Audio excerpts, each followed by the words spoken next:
The U.S. military drops its high school educational requirement for enlistment. Hello, guys, and welcome to another episode of Thinking Out Loud. Today, we're going to be talking about this article right here. Got a quick one for you. Military.com. Army drops requirement for high school diploma amid recruiting crisis. So this is something we've already talked about in the past, this recruitment crisis. The U.S. military struggling to find new recruits to keep up the military-industrial complex, to keep up the system of military bases around the world, to uphold the U.S. empire. In a past video, we talked about some of the cash bonuses they were giving out, student loan debt forgiveness, things like that. And now it looks like, as of a couple months ago, the U.S. military has now dropped the requirement that you have to have a GED or a high school diploma. Let's go ahead and jump into this article right here, guys. It says 18 high school military recruits received their oath of enlistment from Lieutenant General Xavier Brunson, commander of America's First Corps at St. Martin University, Lacey, Washington, May 3rd, 2022. Now, before we jump into the actual reading here, I just want to zoom in on this image here for a little bit. And I want you to tell me what you see. Because I'll tell you what I see. I see a bunch of children, man. And we've talked about this before, the U.S. military coming in and getting these kids so fucking young, 17, 18, 16, 15. In one of the videos, we talked about them using online games like Fortnite and Call of Duty to talk to kids as young as 12 to start grooming them for military service. But I mean, just look at this picture. Look at their faces, man. These are fucking kids. You know, I wanted to join the U.S. military at one point as well because I was a dumb fucking kid. You know, and I was signed up and ready to enlist at 17. I'd signed all the paperwork and my parents had signed off on it too. And I was a fucking kid. I was a goddamn child. And they don't, nobody sees any fucking problem with it. But these are kids. You know, and when I look at this, I start thinking about, that cliche of oh, it's just kids fighting in these wars. You see that cliche thing from moms or whatever in fucking war movies, right? But it's true. And looking at this image, coming to mind is, Kurt Vonnegut's Slaughterhouse 5. Which is known by another title, A Children's Crusade, right? And he gave it that secondary title because when he was sitting down to write this book, right, and he was going around to his old war buddies and fellow veterans and talking to them, he was sitting down with one at the kitchen table talking, and his buddy's wife comes out and just lambasts the two of them, goes on a whole rail against them, talking about how you guys were just children fighting in these wars, killing other children. And she just, let them have it, right? She said, you don't need to be writing another war book. And at the end of the soliloquy or whatever, the monologue, she said, if you're going to write this book, I want you to title it A Children's Crusade. Because that's what that war was. That's what World War II was. A Children's Crusade. And so we ended up with that secondary title to Kurt Vonnegut's seminal novel, A Slaughterhouse 5, right? And that title, that term, a child's crusade, a children's crusade, has a deeper meaning too. It goes back to the actual crusades. I think, somewhere between the third and the fifth crusade, there was something called the Children's Crusade, where, these children had grown up hearing stories about the crusades and the bravery and the heroism, but how they had inevitably failed, blah, blah, blah, right? And so children all throughout Europe got up and left their homes, from, peasant children to impoverished urban children, to try to go to the Holy Land and win it for themselves. And they got, I think, thousands of them, if not tens of thousands of children together in this children's crusade. And they got to the, shores of the Mediterranean, and somehow or another managed to pay some shippers to, sail them across to Palestine, to the Holy Land, to Jerusalem, right? And then they were never heard from again. They just disappeared. And obviously historians suspect that they were sold into slavery or who knows what, something terrible, right? Maybe the ship sunk at sea. But the moral behind that story of the Children's Crusade is really the futility of war. And the reality that it's children killing children. And when I look at pictures like this, that's what I think of. And anytime we think about war, be it a just war, an imperialist war, whatever kind of war it is, or whatever, we need to think about who does the fighting and the killing. We always, as leftists, as communists, we always need to remember that. It's not just a game on a chessboard. I mean, you know, it's important for us as Marxists to zoom out and take the bigger dialectical, the material examination of these situations in judging the morality or correct policy of engaging in war. But we can never forget about the human cost of these things, and that it's children that are doing the fighting and the dying. But all right, guys, that's enough of a literature and history lesson for me. Let's jump into the reading here. You come here for politics, right? For military.com says, the Army is tossing its mandate for potential recruits to have a high school diploma or GED certificate to enlist in the service. In one of the most dramatic moves yet in the escalating recruiting crisis hitting the entire Defense Department. On Thursday, the service announced that individuals may enlist without those previously required educational certificates if they ship to basic training this fiscal year, which ends on October 1st. Recruits must also be at least 18 years old and otherwise qualify for a job in the active duty Army. They also must score at least a 50 on the Armed Services Vocational Aptitude Battery or the ASVAB, an SAT-style quiz meant to measure a potential recruit's academic ability. So a couple things here. Not only are they getting rid of the GED and high school diploma requirement, they want you to join immediately, right away. They want you to ship out to basic by October fucking 1st. So what is that? Not only do they want them young and dumb, they want them here yesterday. They want you here now. They don't want you to think about it. They want you to fucking join up because you're in a desperate strait. Crazy shit. Let's see here, guys. It says a 50 on the test is a relatively low score, with 31 being the minimum to qualify for service. Combat arms jobs such as infantrymen and cavalry scouts need only minimal scores to serve, while admin work such as human resources specialists or public affairs require scores of 100 or higher. So even with their little SAT quiz, it doesn't even need to be that high. It pretty much, as long as you can fucking hold a gun and, you know, presumably speak English or use sign language, you can fucking join in, you know. Going on here, guys, says, previously the Army would allow people to enlist if they hadn't finished high school yet at the age of 17 with parental consent. Those recruits typically wouldn't ship to basic training until they completed school. So now they got you going out to basic before you've even finished your fucking degree. It's just crazy.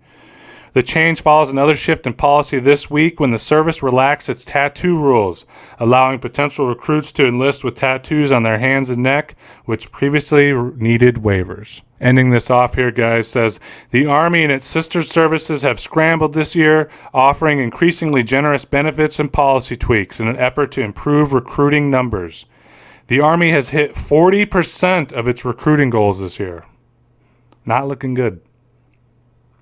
With the struggle to fill the ranks seemingly so grim, the Defense Department reduced its planned total force size because prior recruiting goals were out of reach.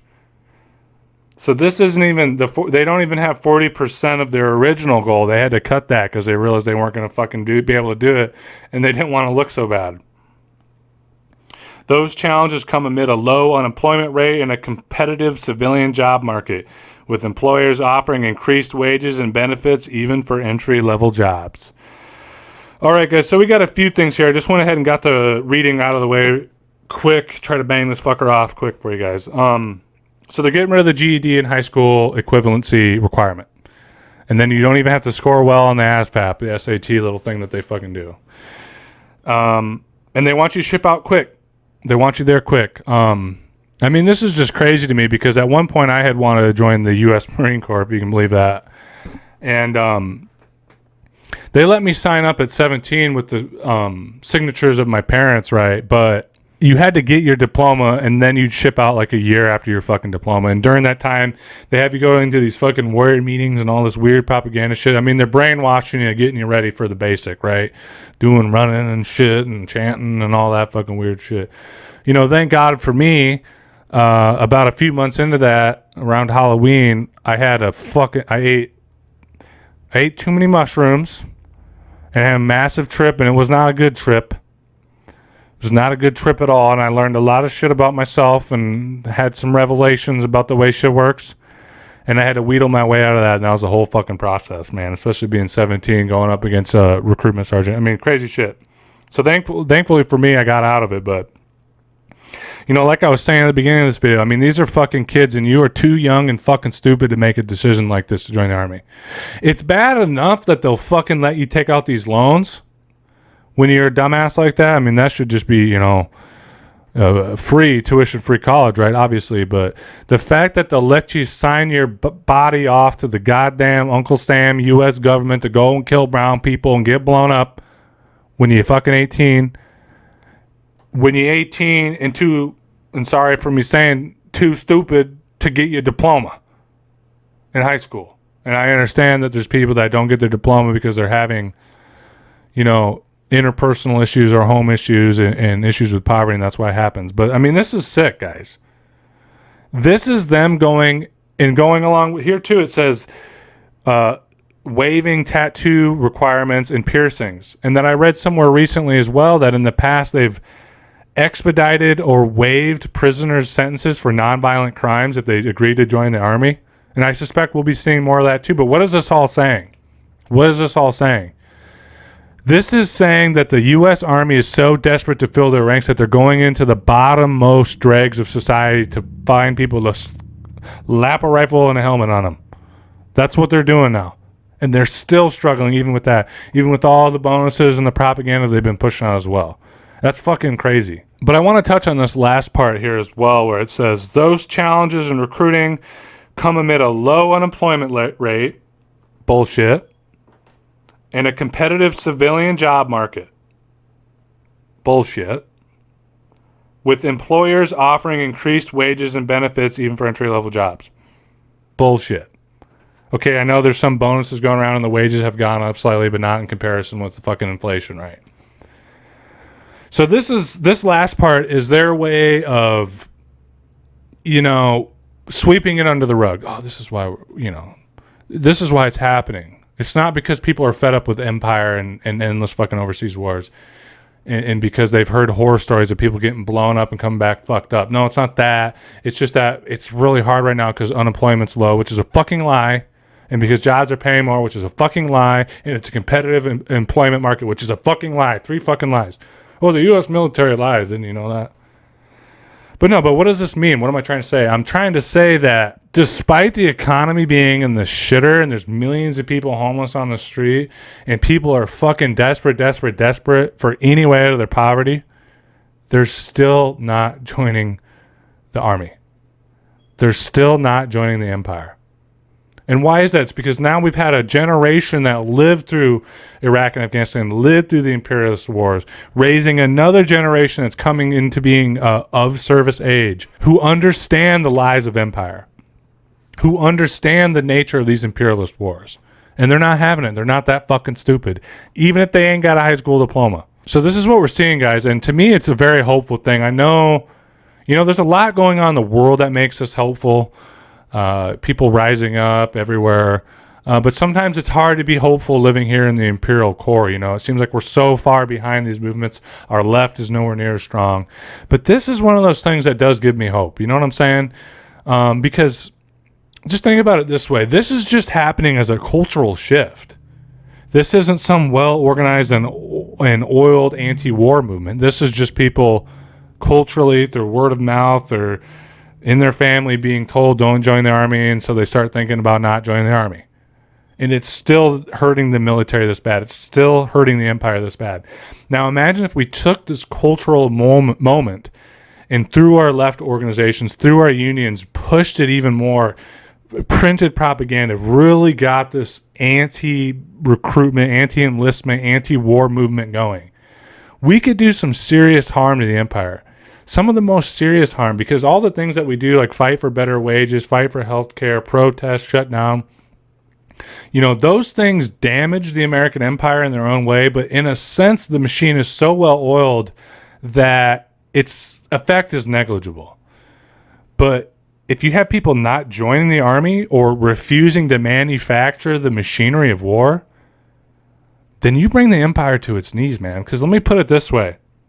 You can have all the walls and all the towers and all the fortresses and all the planes and all the tanks and all the bombs, all the chemical agents, all the Agent Orange, the nuclear bombs, the nuclear submarines.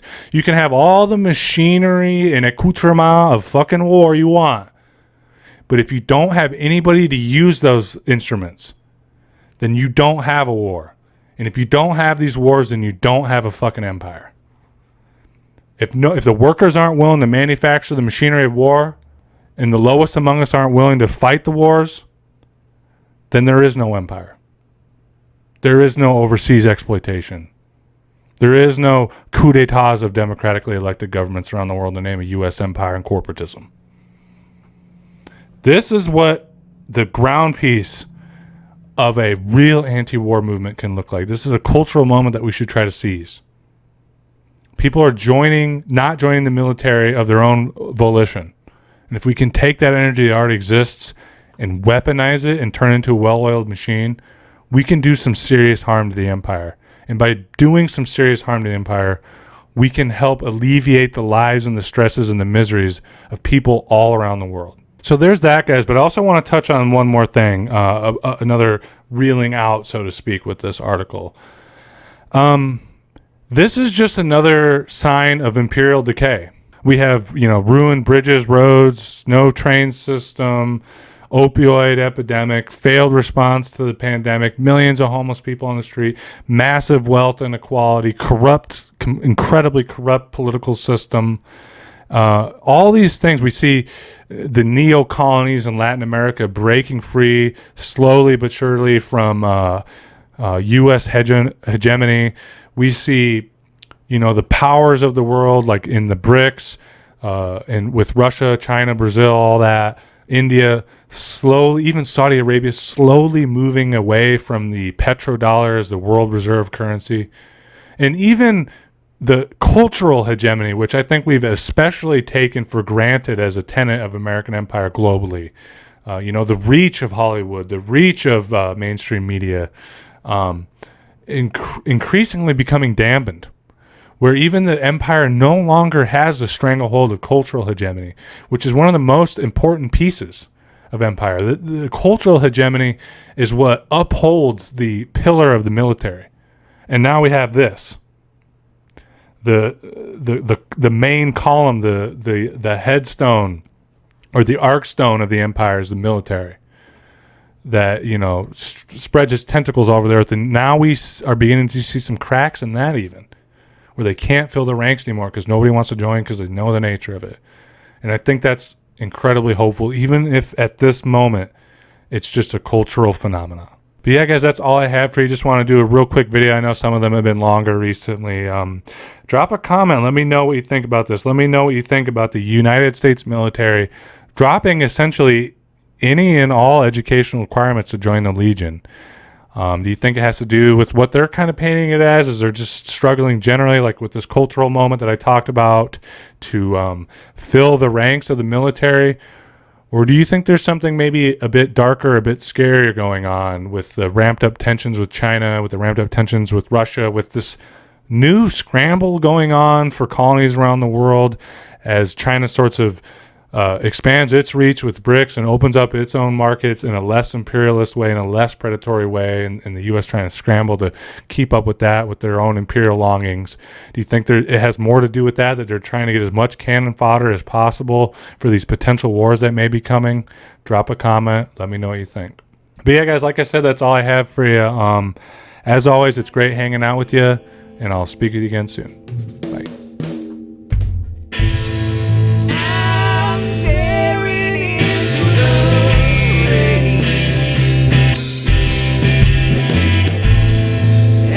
Don't feel anything.